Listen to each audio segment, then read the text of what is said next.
निर्णय के साथ मैं आपका स्वागत करता हूं कि गठबंधन स्वाभाविक गठबंधन है और यही संकल्प के साथ विकल्प है। ये कोई तीसरा मोर्चा नहीं होगा और इसमें सभी लोग आएंगे। फिर आपको 2 दिनों के बाद एक व्यापक हम लड़ेंगे लीडरशिप के रूप। याद रखिए, हमारा चेहरा होगा इस गठबंधन और वो आपको 2-3 दिनों के अंदर पता चलेगा। बस आज इतना ही। बहुत बहुत धन्यवाद। नमस्ते। आप सबको कुछ पूछना, आप सब पूछ सकते हैं। सर, मैं एक बात बोलूं, नीतीश कुमार ये कहते हैं कि मेरे सामने कोई नहीं और वो खुद ही ऐश्वर्या का सहारा लेते हैं, राम लखन सिंह जी के पोते का सहारा लेते हैं, खुद ही वो रघुवंश बाबू का सहारा लेते हैं। लाश पर राजनीति करने की फितरत नीतीश बाबू,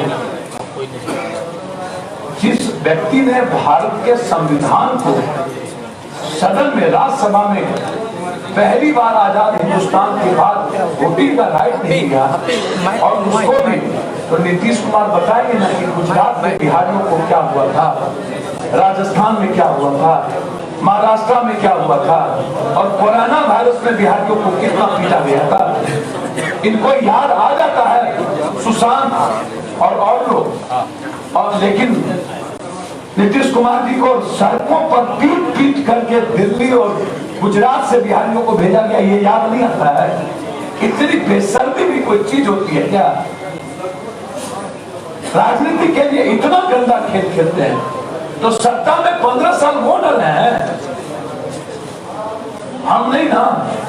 हमारा भरोसा जनता के साथ है और जनता का गठबंधन हो चुका है। इस गठबंधन जी सामने होगा, बोलिए। ये संघर्षशील लोग हैं, ये संघर्षशील लोग हैं और एक संघर्षशील व्यक्तित्व का यहाँ जमवाड़ा है। सत्ता के लिए नहीं, स्वार्थ के लिए।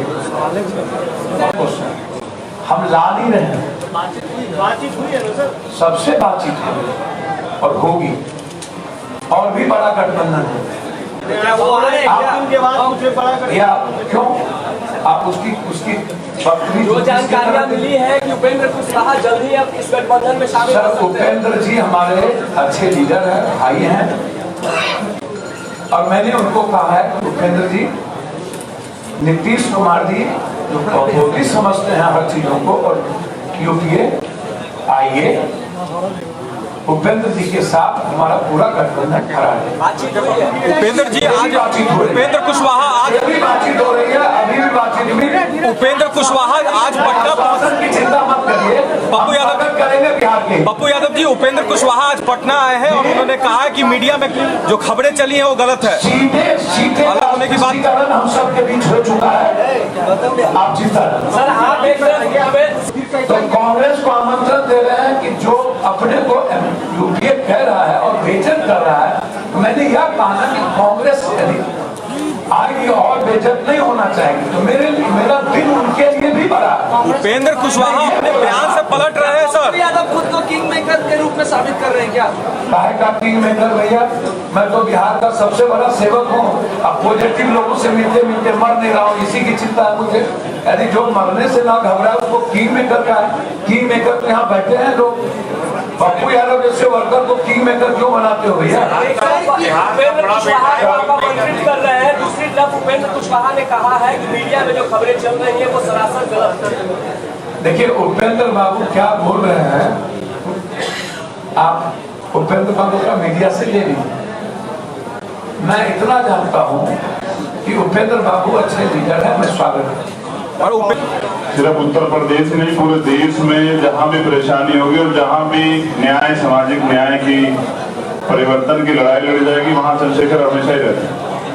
कल मैं उत्तर प्रदेश में था, आज मैं यहाँ हूँ। मैं दिल्ली में अक्सर रहता हूँ।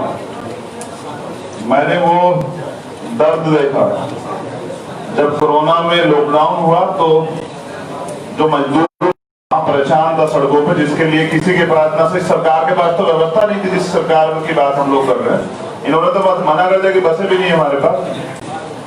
वो तड़प रहे थे रोटी के लिए, छत के लिए, घर आने के लिए, अपने बच्चों को पास पहुंचने के लिए उनका हमराही कोई नहीं था। मुझे एक व्यक्ति नजर आ रहा था बिहार में जो उनकी मदद कर रहा था। ये सामाजिक लोगों का गठबंधन है जिनके दिलों में दर्द है, जो बिहार को वास्तविकता में परिवर्तन की ओर ले जाना चाहते हैं। मैं यहाँ इसलिए हूँ कि ये और बड़ा हो, क्योंकि मेरा काम जोड़ना। मैं इसे और बड़ा करूंगा जिससे कि हम यहाँ सांप्रदायिक ताकतों को रोक सकें, जो राष्ट्र के नाम पे, धर्म के नाम पे हमेशा चलते हैं, उनको रोक सकें।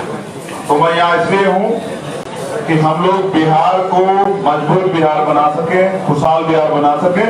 जो तमाम समस्याएं हैं यहाँ और हमारे एजेंडे, हम अपने एजेंडों की वजह से यहाँ, बहुजन समाज की वजह से यहाँ है। हम यहाँ इसलिए हैं कि शोषित वंचित समाज के लोगों को उनके अधिकार मिले। जो लोग अहंकार में, हमने सभी लोगों को निमंत्रण भेजा है और हमने पहल की थी।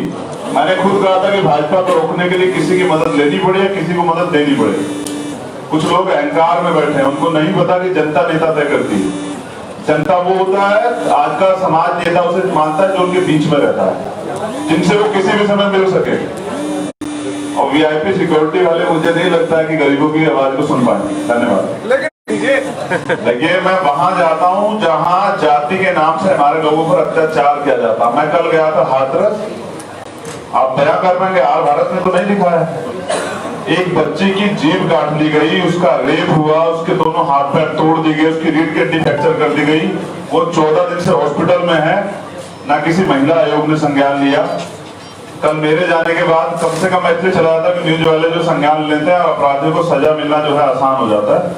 मैं जहां जाता हूं इसलिए जाता हूं कि इस देश में रहने वाले 19-20% दलितों पर अत्याचार होगा, किसी मुसलमान पे, बैकवर्ड किसी भाई पे, किसी महिला पे अत्याचार होगा, तो हम लोग एसी के कमरों में नहीं सोएंगे, सड़क पे निकल के जवाब देंगे। और हम लोग सत्ता में होंगे तो ऐसा दिन नहीं आएगा। मिनिमम प्रोग्राम पर अक्षरशः पहले ही मैंने कहा है कि मेरा एक मैनिफेस्टो हिंदुस्तान के इतिहास में 30 साल बनाम 3 साल प्रतिज्ञा पत्र, शपथ पत्र के साथ आया हुआ। अब पीडीए का एक कॉमन मिनिमम प्रोग्राम होगा।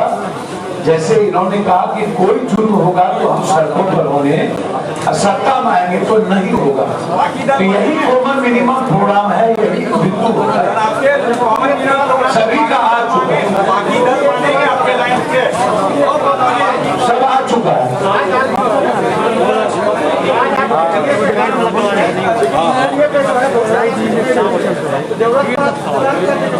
तो आपने क्या देखा? बीजेपी पर हम नहीं बोले कि बीजेपी क्या करा रही है। कुशवाहा जी और मांझी जी को भैया, राजद एक अच्छा नेतृत्व के साथ आता है तो क्या दिक्कत है हमको? कहाँ हम किसी से अपमानित होते हैं यार? आप चिंता न करें। अगर मुसलमानों की बनाई हुई पार्टी सिर्फ मुसलमानों की पार्टी होती है तो एसडीपीआई को आप मुसलमानों की पार्टी कहते हैं।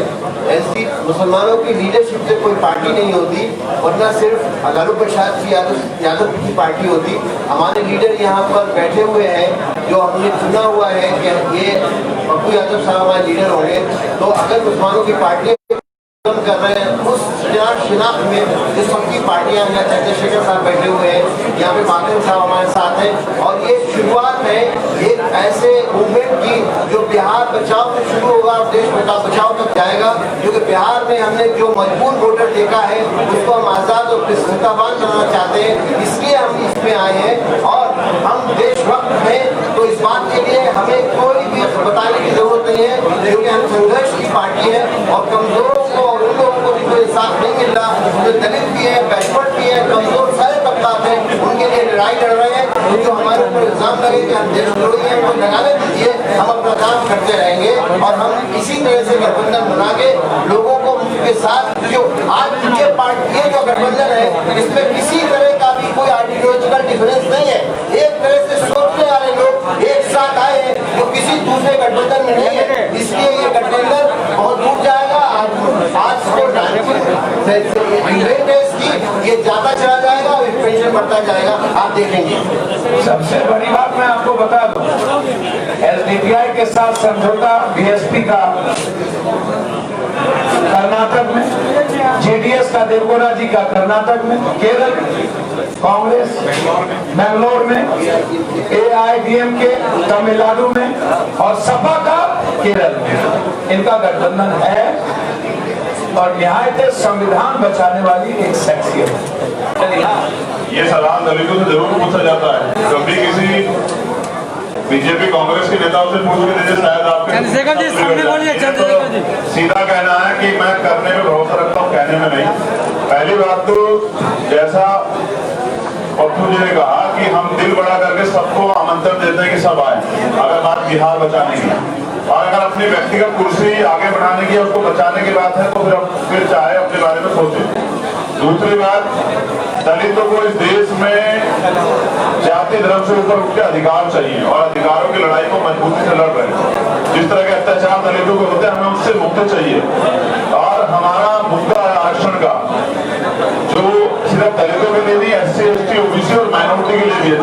जातिगत जनगणना हो और संख्या के आधार पर आरक्षण घोषित हो, जिससे कि दलित भी देश में सम्मान का जीवन जो है यापन कर सके। तो आप जो मुद्दे हैं कॉमन लिविंग प्रोग्राम में आपको बताए जाएंगे, और करने को तो हमने करके दिखाया कि आज जल भीम का नारा और नीला झंडा जो है बिहार में भी, जब बिहार में खुला जाता तो बहुत मजबूती से जो है पूछता नजर आता है। धन्यवाद।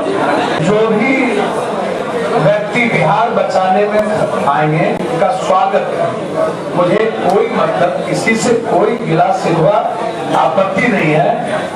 RSS से आपको आपत्ति नहीं है तो मुझको OBC से क्या? हमको किसी से आपत्ति नहीं। मेरा सवाल था कि आप जा रहे हैं और पूरे इलाकों में भी जाएंगे जहाँ वैसे सब चुनाव लड़ रहे हैं, किशनगंज के इलाके में SDPI जाएगी वहाँ। मैं कहाँ जाएगी मुझे नहीं मतलब, अभी जो है उस पर बात करिए। हम ज्योतिष नहीं है इन लोग की तरह, लेकिन बिहार बचाने में कोई कमी नहीं रखेंगे। मैं आपको विश्वास दिलाता हूँ। मैंने फिर अंतिम में मैं कह के अपनी बात समाप्त करता हूँ। आपका कहना है कि मैं उपेंद्र कुशवाहा जी, मैं चिराग पासवान जी से आग्रह करूंगा कि आप लीडर बने, आप परजीवी दलित को ना बनाए और ना ही कुशवाहा को परजीवी बनाए। धन्यवाद, नमस्कार। नेशनल दस्तक की आपसे गुजारिश है कि अगर इसको बचाना चाहते हैं तो नेशनल दस्तक को सब्सक्राइब करने के लिए रेड कलर के सब्सक्राइब बटन को दबाएं, फिर बेल आइकन की घंटी दबाएं। नेशनल दस्तक को बचाने के लिए बहुत जरूरी है कि हर खबर को शेयर करें, लाइक करें, कमेंट जरूर करें।